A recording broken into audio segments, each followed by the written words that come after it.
Welcome to Finding Blue Haven, where adventure begins.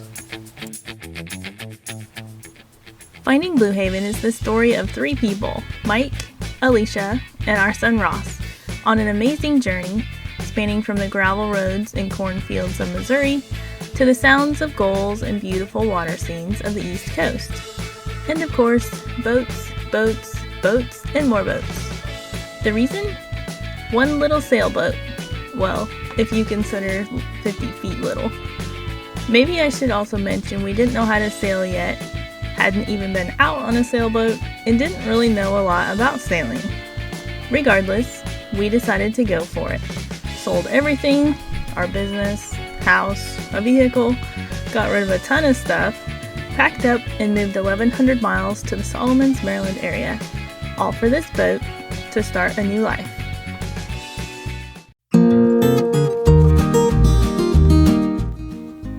In Missouri, we had 25 acres of secluded land with a creek and 2 ponds, a nice house and guest house, both of which Mike built, and our own business. Our main house was a super insulated hybrid of straw bales and spray foam insulation. The walls were insulated with straw bales, and we sprayed the roofline and garage wall with spray foam. Although it was mostly finished, we finally finished the last of 3 coats of stucco, which is the color coat, right before we sold it. Stucco is a lot of work to mix and apply, but Ross found he liked running the lift. At least one of us enjoyed the stucco process.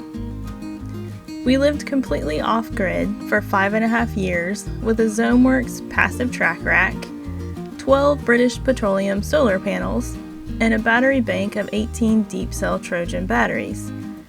Because our house was super insulated, our source of heat was a centrally located wood stove with a fan to circulate the air. The upside of wood heat is you get to cut the wood, load it, haul it, unload it, and finally, play adult Tetris.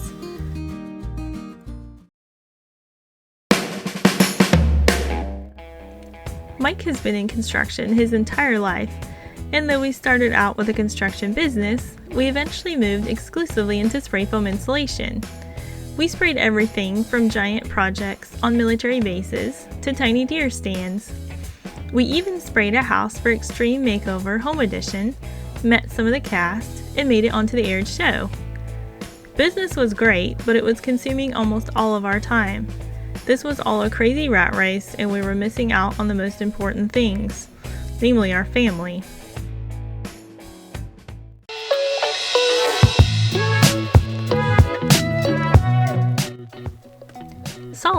Solomons Island, is a small town on the Patuxent River, sometimes a little touristy in the summer, but it has a special atmosphere, and in addition to several boat yards, a lot of things to do.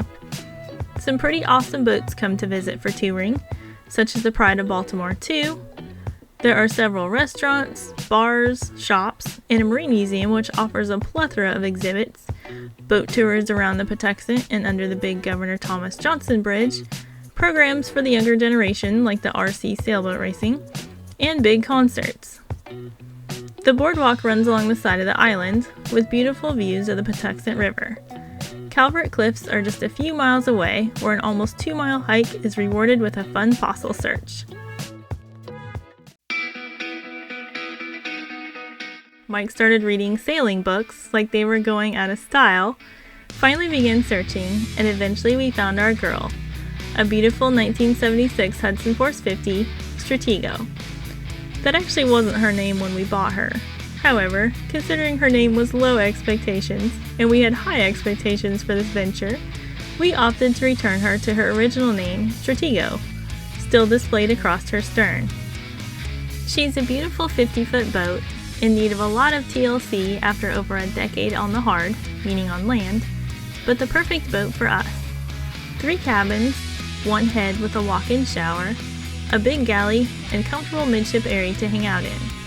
There's even a tiny little workshop, emphasis on tiny. We took on a big project that keeps getting bigger the deeper we go, and have been scrubbing dirt and grime, sanding off old paint, painting, tearing out rotted stuff, repairing, grinding out fiberglass, and patching up the aftermath.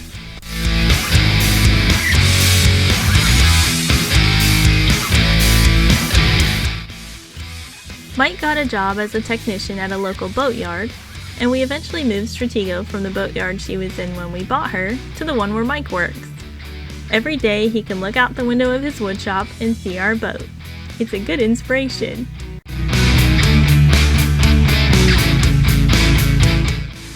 I bypassed a lab job that would actually use my degree in biology and chemistry to take a job as assistant manager at a local boat supply store.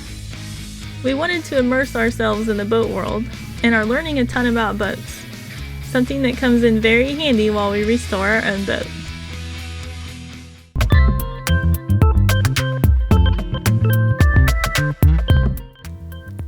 Join us on our journey as we restore a beautiful boat and find our own little blue haven.